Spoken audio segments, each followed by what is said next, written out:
In France, the Chemin des Dames is part of the D18 and runs east and west in the département, between in the west, the Route Nationale A2, and in the east, the D1044 at Corbeny. It is some 30 kilometers long and runs along a ridge between the valleys of the rivers Aisne and Ailette. It acquired the name in the 18th century, as it was the route taken by the two daughters of Louis XV, Adélaïde and Victoire, who were known as Ladies of France. At the time, it was scarcely a carriage road, but it was the most direct route between Paris and the Château de Boves, near Vauclair. On the far side of the Ailette, the chateau belonged to Françoise de Chalice, a former mistress of Louis XV, Countess of Narbonne-Lara and former Lady of Honor to Adélaïde, whom the two ladies visited frequently. To make the way easier, the Count had the road surfaced, and it gained its new name. The ridge's strategic importance first became evident in 1814 when Napoleon's young recruits beat an army of Prussians and Russians at the Battle of Craonne. World War I. 3 battles were fought along the Chemin des Dames east-to-west ridge located to the north of Paris during the First World War. All are named after the river which flows on the south side of the ridge. The names are as follows. First Battle of the Aisne, Anglo-French counter-offensive following the First Battle of the Marne. Second Battle of the Aisne, main component of the Nivelle offensive. Third Battle of the Aisne, third phase of the German Spring Offensive. During World War I, the Chemin des Dames lay in that sector of the Western Front held by the French army. Its strategic importance made it the staging ground of several major battles that took place between 1914 and 1918. The German army took a defensive stand on the ridge in September 1914, stopping the advancing Allied armies after the Battle of the Marne.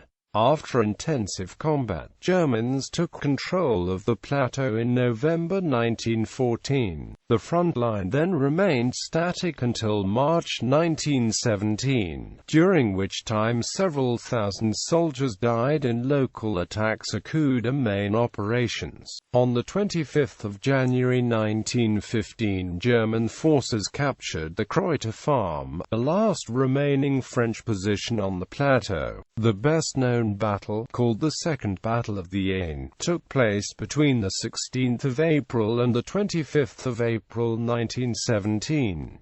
To soften up the German defenses, General Robert Nivelle, an artilleryman by training and experience, inflicted a 6-day artillery preparation involving 5,300 guns. This, of course, provided ample warning that a major French attack was coming. Then, on the 16th of April, 7 French Army Corps attacked the German line along the Chemin des Dames ridge, but Nivelle had underestimated the enemy's defensive preparations. The Germans had created a network of deep shelters in old underground stone quarries below the ridge, where their troops took shelter from the French barrage. The German positions also dominated the southerly slope over which the French attackers were progressing. On the first day, French infantry and some colonial Senegalese troops progressed to the top of the ridge in spite of intense German artillery counterfire and poor weather conditions. However, as French infantry reached the plateau, it was slowed down and then stopped by the intense fire of a very high number of the Germans' new MG08-15 machine guns.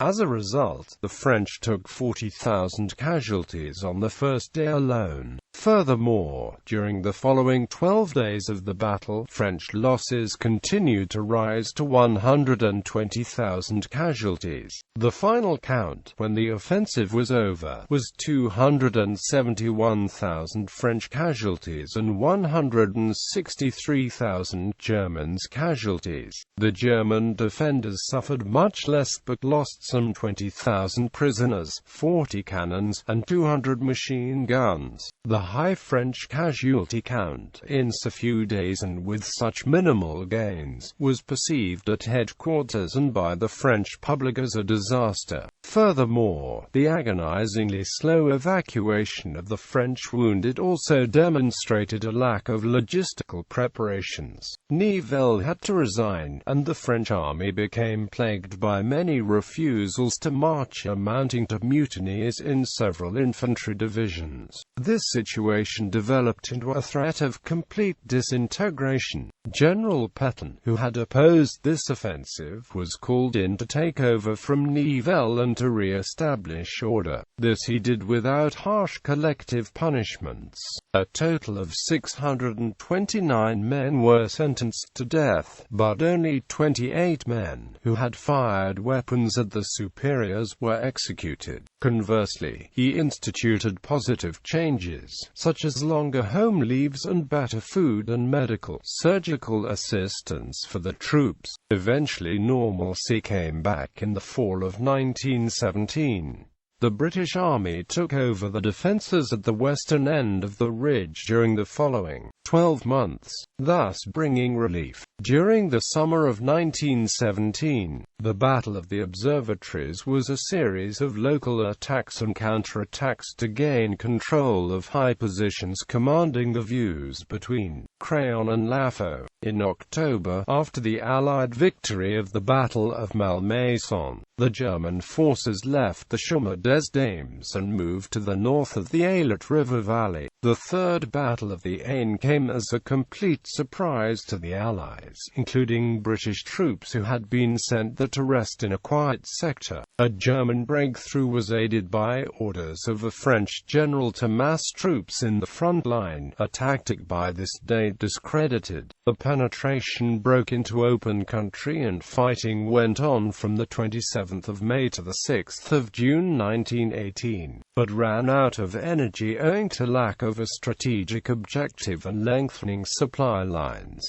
During the Second Battle of the Marne, the last fight on the Chemin des Dames occurred between the 2nd of August and the 10th of October 1918. Today, there are numerous war memorials and cemeteries, German, French and British, all along the Chemin. Beneath the ridge is an almost 1 square kilometer cave network called the Dragon's Lair. The subterranean caverns originally were a tunnel system created from excavations of limestone for building purposes in the 17th century. The caves are some 20 to 40 meters below the surface. During World War I, the caves were used by both French and German forces as field hospitals and command posts, sometimes simultaneously. The artillery bombardment of the area actually cracked some of the overlying cliffs, which can be seen today. A noteworthy visitors center that offers guided tours is now located at the site. The route was used during Stage 6 of the 2014 Tour de France as part of the race's tribute to the men